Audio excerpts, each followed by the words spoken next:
Hey everybody, it's Casey. So my topic today is the dangers of going off the snake diet because I wanted to share a little personal experience. Um, as most of you know, I've been talking about fasting and promoting it for a while in my own personal life for over a year now. But I wanted to talk to you about what happened when I recently decided to take a little break, not from fasting, but from the snake diet principles. So I thought, I'm at a really good weight. My health is fantastic. I have no issues going on. So I'm going to allow myself to dabble in some carbs. And at first, I was very careful making sure that the only carbs I ever ate were complex carbs like roots and tubers, and really only from a vegetable source. And I realized that it's a slippery slope because once you've had a few days of doing that, before you know it, all of a sudden, somebody or somewhere you go, you're going to come across some type of bread. It might be a pancake, it might be a piece of French bread, and you think, I'm just going to have it just this once. It's not a big deal. It's just one time, like who cares? And it tastes so good, and then you're a little bit paranoid, so then you go and get on the scale the next day to be sure, like, oh my gosh, did that do anything? And oh, I didn't gain any weight. I guess I can have carbs. And so you keep going down this little slippery slope, and before you know it, you're eating carbs every day. And you're enjoying those carbs, but you also are starting to notice that your joints are starting to maybe feel a little bit more achy and sore, and you're just kind of more lethargic. Your energy's gone down. And let's be honest, it's probably been a couple of days since you stepped on the scale, so you finally go, okay, I should probably check in. How am I doing? So you step on the scale, and then you realize, uh-oh, it did make a difference. And now I'm up in weight. So that's when you go, okay, I got to do something. So according to Snake Diet, when you have yourself at a good weight, that weight is like that's your top. So like, let's say my top weight would be like, say 125. When I find myself over that, I then have to go, time to fast until I'm back to 125, and I don't get to eat until I'm back there. And so it's a really good way to keep track of it. But if you're somebody that has a lot of weight to lose, and this is like just the beginning of your journey, I really encourage you to stick with the snake diet. Don't bounce off of it, even for a meal, because even though technically one meal isn't going to destroy you, one meal is going to kick you out of ketosis.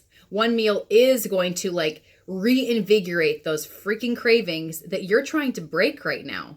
And the problem is when we have those sugar cravings, especially sugar cravings, we make really bad decisions because one or two bites in, all bars off. We're just like, let's just run wild.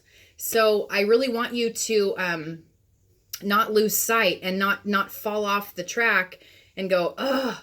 But the cool thing is, we do know that when we fall off the track, when we see our scale up, when we see these things that are signs of, I've not been disciplined, I've not been doing what I know I need to do, you know how to fix it. You fast and you use snake juice. So you want to fast as long as possible. So let's say that you are a person that's got 100 pounds to lose.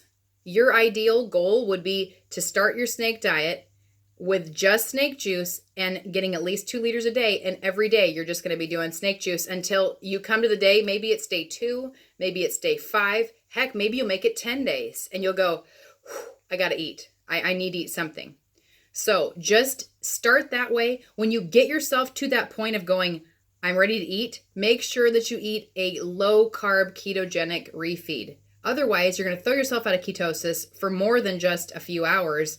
And then it's like starting back over.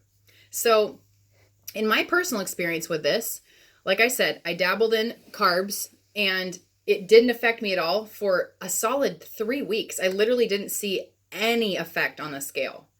And I was really, truly enjoying my biscotti and my coffee and pancakes with the kids and all those things. And I wasn't making like horrible choices, but I still was eating carbs. And the thing is, like, they cannot be done on a regular basis and have good health, because carbs will gum up your cells' ability to speak to one another. And when you don't have good communication with cells, you start having all these misfires, and these misfires cause symptoms and problems and imbalances, especially in our hormones. So we don't want that. So all of this to say, now that Christmas is over and the new year is approaching, I have already got myself reset. I'm already back into ketosis. It took me less than 24 hours to jump right back in, which was awesome. And I'm extremely excited because on January 5th, I'm hosting a health workshop talking to you guys all about how to get yourself set up with the perfect fasting and nutrition plan, along with the exercise routine to go with it, so that you have a plan for 2019. Because as the saying goes, fail to plan, plan to fail. And I don't want that for you guys. I really want you guys to have a successful, awesome new year. And I'm excited to be a part of it. So if you're local in Oregon and you can come to this, I would love to have you. You can message me about it. We have a few spots left.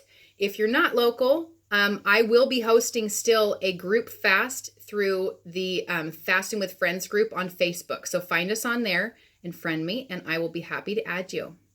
Thanks, guys. Have an awesome day.